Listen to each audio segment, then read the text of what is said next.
Jazzcast Pros. Imagine learning that your mother was told that she should have an abortion because you will be born with Down syndrome, without a stomach, and many other health issues. Imagine finding out that your mother did have the strength to believe in God and know that He ultimately had the final say. But yet, once you enter the world, things changed. You struggled with confidence, sexual trauma, and much more. How would you turn your life around? Tune in as our next guest shares a glimpse into her story. Welcome to Fearless Fridays with Maryann, the podcast to help you get unstuck, heal your inner child, and reshape your future. I am your host, Maryann Rivera-Dannert, and with over 10 years of experience as a coach, author, speaker, and owner of MRD Empowerment Solutions, I use my personal life experience with trauma, healing, and rediscovery as a catalyst for personal growth. My mission is to empower you to discover and unlock your full potential, paving the way to a life marked by freedom and balance. Together, we'll tackle the tough stuff and find the strength within to rise above.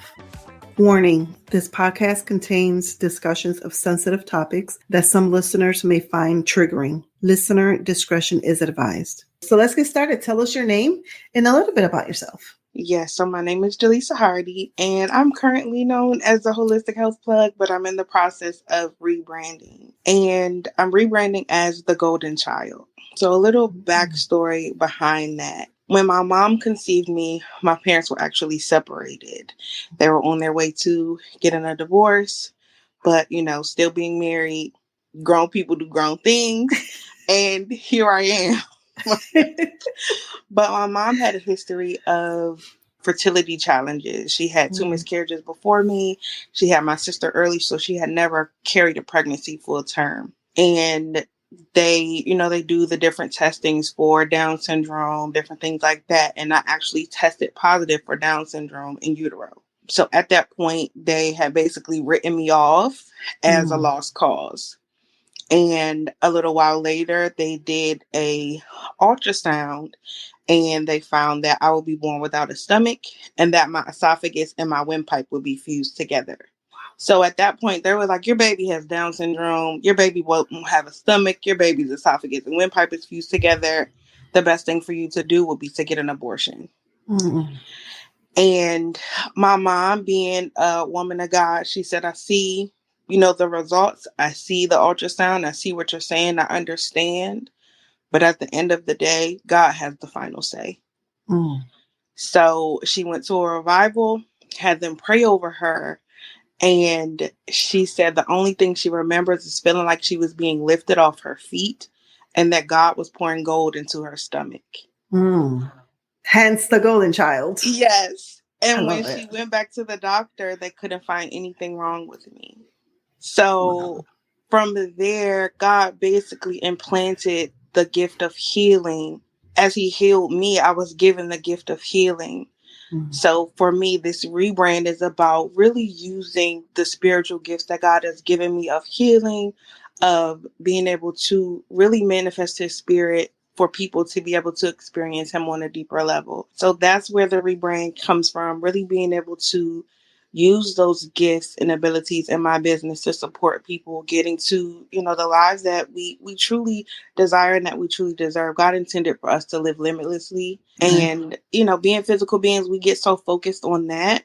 But really being able to embody His image, embody His power, that's what I desire for our people. I love that. It's very powerful. So at what age or around when and how did you discover that you were filled with the ability for healing?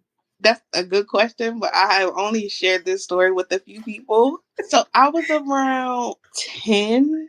Okay. And I had this goldfish. His name was Elmo. And it was actually a beta fish. And beautiful little red fish. And he died. 2 days go by. My mom didn't want to flush him. I'm like, I'm 10. I'm a kid. So I walked past the fish tank and I touched the fish tank and I said, he's not dead. He's sleeping. A little while later, the fish is swimming around in the tank alive. And of course, being 10 years old, I didn't necessarily understand, because at that age, it's like you just know what you know.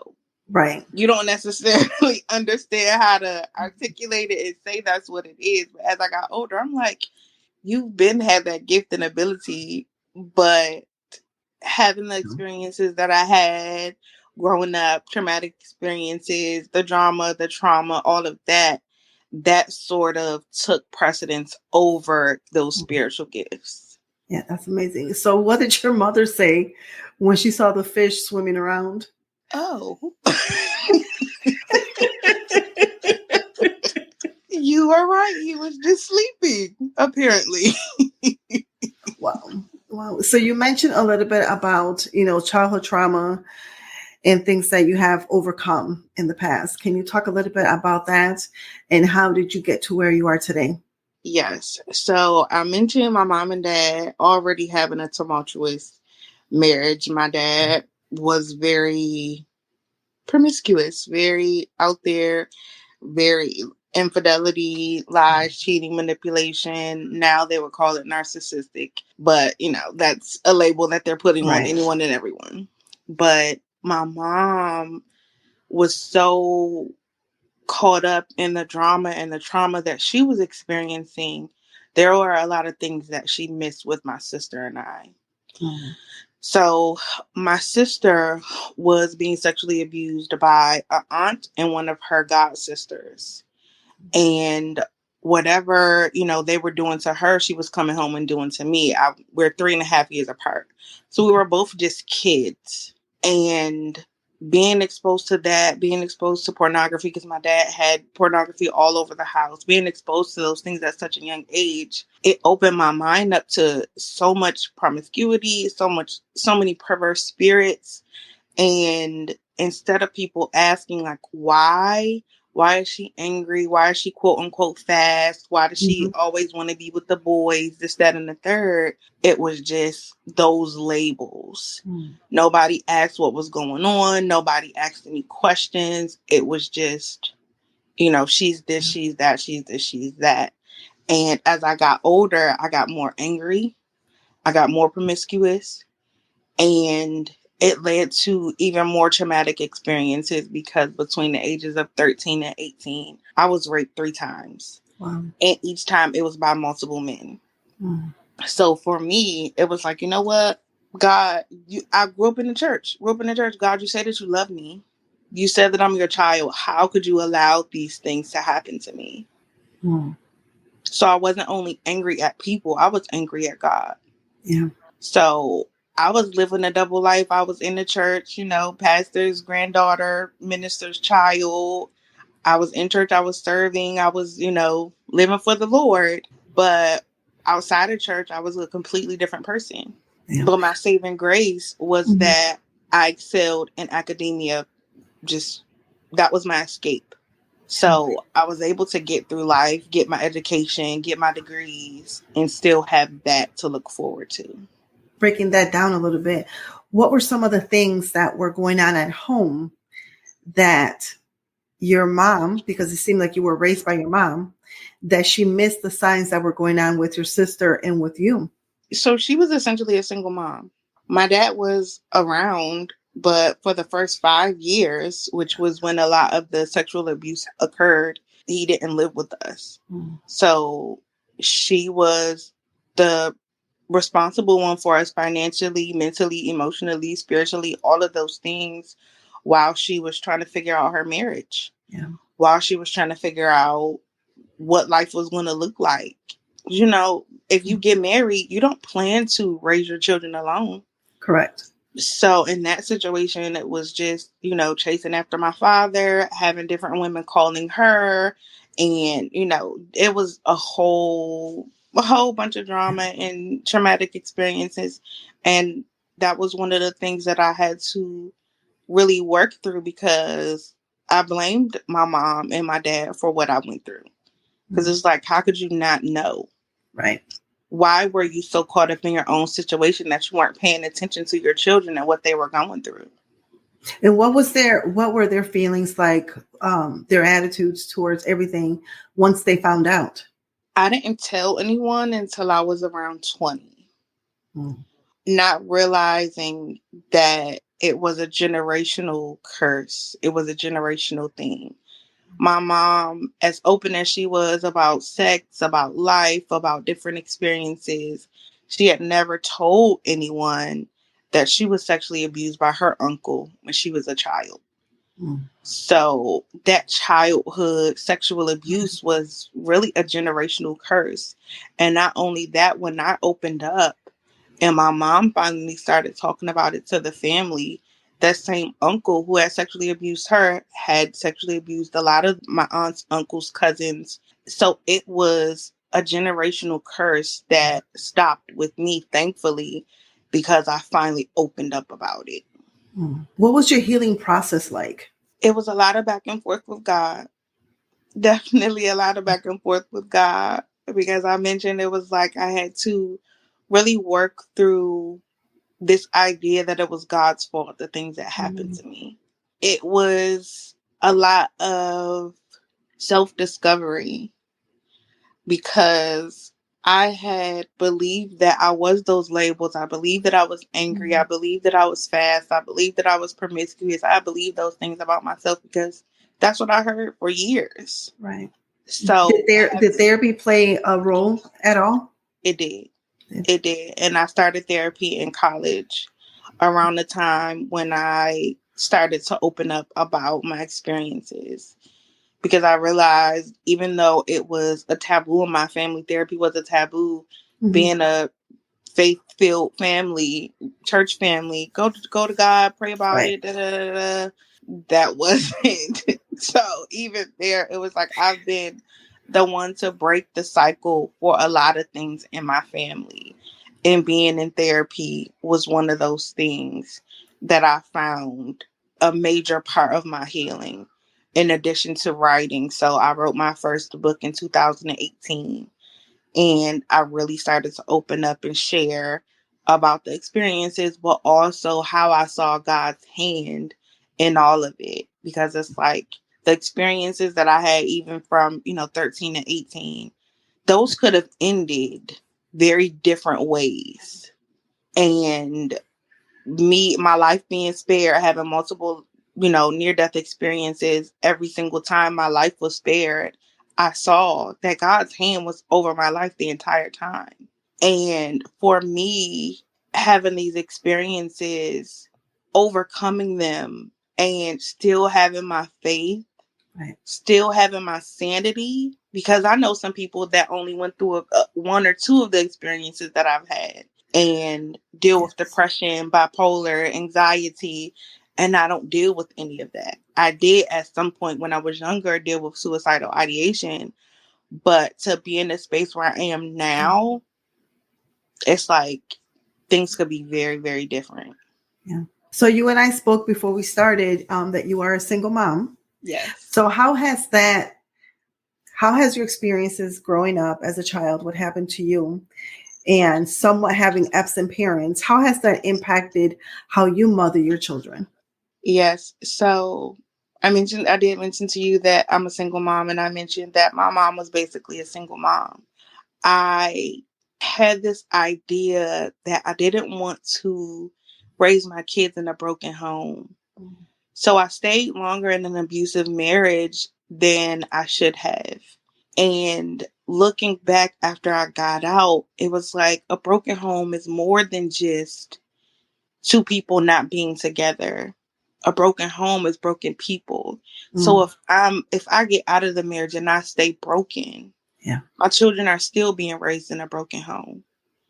So for me, it was about picking up those pieces, really analyzing and going back to say, okay, this was my part in it. This was his part in it. And really going and giving it to God to say, God, like, I'm broken. I never intended to raise my children as a single mom. I never intended to be the sole financial responsible one over my children. But this is where I am right now in my life. But doing the work, finding the right therapist, because I was in therapy with the therapist while I was married, trying to work through things, and ended up being gaslit and manipulated by the therapist because we were seeing her individually as well as together, which I would never recommend to anyone. I was just going to ask that. How do you feel about that? I would never recommend that to anyone. If you're going to individual therapy and you're going to marriage counseling or relationship counseling, find two different therapists so that it's no back and forth. There's no he saying this in one session and saying something else in the group session. Just keep it separated. And if a therapist recommends that, tell them, I'm more comfortable with having it separate. Right. Because when it comes to people who manipulate, who lie, who do those types of things, they begin to do that with the therapist, and the therapist can sometimes become jaded. Yeah. So that was my experience. And it was like, okay, let me separate myself from this situation, because telling the therapist that I was being abused and her coming back to tell me, oh, well, this is your husband, it wouldn't hurt to give him a hug. You hug strangers on the street. And I'm like, I don't hug strangers, first of all. Right. And if I do hug a stranger, they're not abusing me at home. Mm. So it was in a way, you were getting abused from two different ways, from two people that were supposed to be there to protect you and help take care of you. Yep. So you mentioned that you wrote a book. Tell us a little bit more about your book. Yes. So the title of my book, ironically, is It's All in Me, My Journey to Freedom and Living Abundantly. And I mentioned that I wrote this book in 2018. I actually got married in 2018. I wrote my book February 2018, got married August of 2018.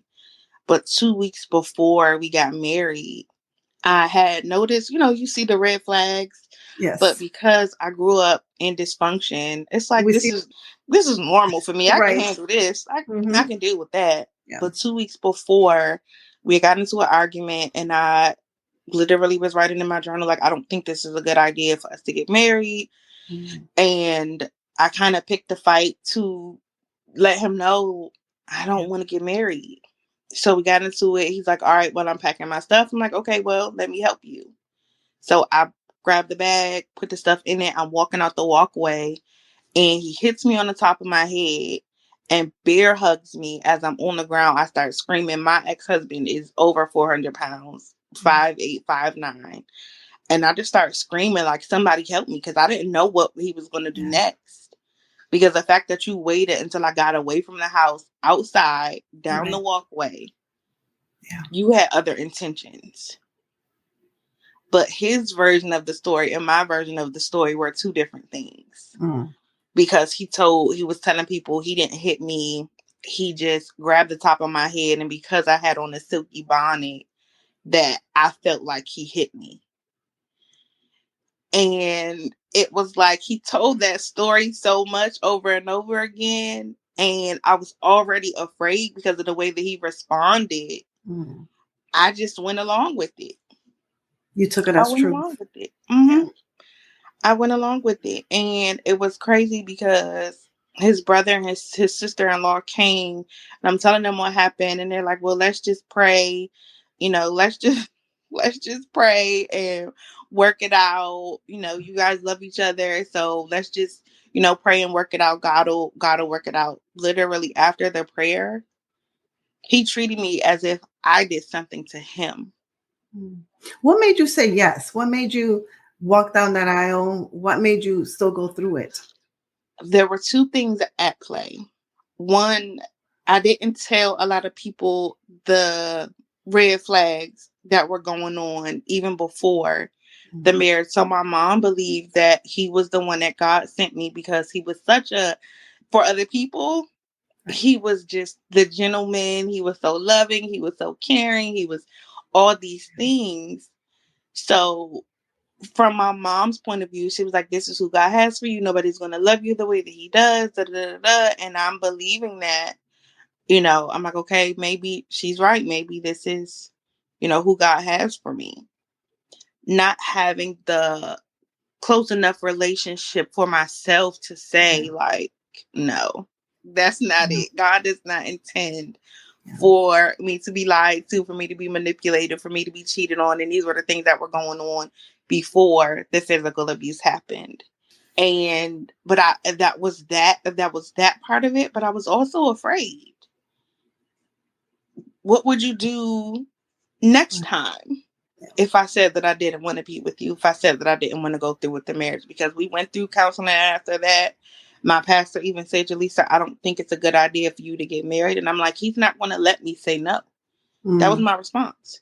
Yeah. He's not going to let me say no. And even after that, I would tell him, like, I don't think it's a good idea for us to get married. He would say that you're just overreacting. It wasn't that big of a deal. You know, he said we had already put the deposit down. We already paid all this money. So we're going to get married. So I really felt like I didn't have a choice. What advice would you give to the woman who may be listening that is either going through the same situation, is either married or contemplating getting married, and is going through the same things? What advice would you give to her? God did not intend for you to be in a relationship and be abused.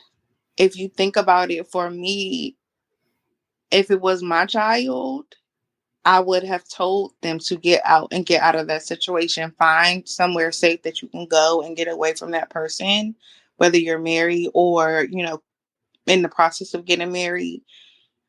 Don't go through with it because it only gets worse. Don't stay because it only gets worse. And sometimes, unfortunately, when you become so numb to the abuse, if you have children, they'll turn on them too, even if it's their children. And that being my experience, because my oldest child at the time, he was 2. And there were some instances when he was 1 where he targeted him because he couldn't get to me. But it was always the excuses. Oh, you didn't see it. Oh, that's not exactly what happened. And a 1-year-old can't exactly share and talk and tell you what's going on. But if you see the signs, if you see the red flags, get out. Don't overlook them. You mentioned that you were afraid, which is why you went through the marriage. How were you able to be brave enough and strong enough to walk away from the marriage? Thankfully, I've always had an amazing support system. As my faith grew, as I got with the right therapist, as she uncovered the root cause really of everything, because I was so used to dysfunction. I literally, it was my normal life. So she really uncovered the magnitude of abuse that I was experiencing. And I honestly felt like had he not been physically abusive towards our child, it probably would have took even longer for me to get out, because I didn't see my worth. I didn't see my value. I had been so broken down, so torn down with my life experiences. I didn't think that I would have a better relationship. But I realized that it started with me. When I started to have a better relationship with myself, have a better relationship with God, and trust and believe that He loved me. It wasn't just up here, but it was here that I started to understand and believe His love for me. I was able to say, like, I deserve better. I don't have to settle. And there were some religious conditionings that I believe, like, marriage is for life. Divorce was not an option. But for me, as I continued to grow in my relationship with God, God said to me one day, yes, I hate divorce, but I love you more. And for me, that was like, okay. It was like the key that unlocked that door to say, okay, it's okay. You can get out of this situation. So shifting a little bit, you are on the Fearless Fridays podcast. How are you living a fearless life? Yes, I'm living a fearless life now. I'm a single mom. I have a 4-year-old, a 3-year-old, a 1-year-old, and I am building my dream life, building my dream business, homeschooling my kids, being able to have an amazing support system within my business, living with my parents, and not having the guilt and shame that comes with, oh, you live with your parents, you're this age. No, I truly believe in multi-generational, households. Yeah. Because it'll go back into a circle. Because eventually, if you move out, you get your own, space, your parents are going to need you at one point. So they're going to end up moving back with you. Right. Yeah. So for me, it just made sense to stay with my parents. I love that. And have that support system. My mom works full time from home. My dad is retired. So I'm very well supported in that. For me, it helps me to, like before this, be able to take naps so that I can be the best version of myself for the things that God is calling me to do and for my children. I love that. And tell us a little bit about your business and as we get ready to wrap up, where can our audience and listeners connect with you and learn more about you? I am in the process of rebranding. I'm a author. I'm a speaker, a board certified holistic health practitioner, certified in trauma of money, certified in human design. So I have a lot of different things that, God has given me to be able to support people with their healing journey, with, just living the limitless life that God has intended for us to live. So really incorporating all of the education, all of that background with the spiritual gifts he's given me, providing people with that support, a holistic support as I rebrand as the golden child.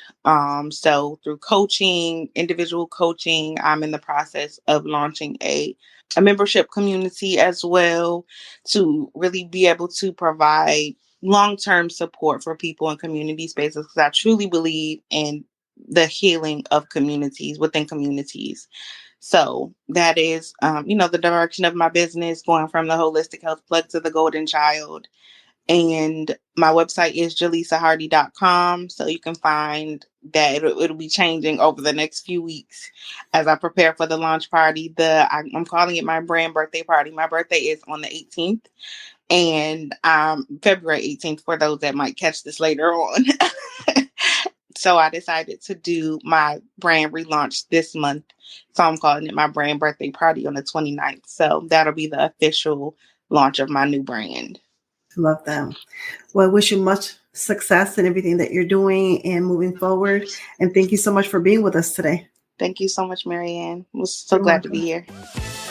Thank you for tuning in to today's episode. If you enjoyed the conversation, be sure to leave a 5-star review and share with a friend or two. If you're not already following us on social media, come join the Fearless community at MRD Empowerment Solutions on Facebook or Instagram, or visit our website, MaryannRiveraDanert.com. I'll catch you next week with a new episode, and remember that you are a priority and you matter.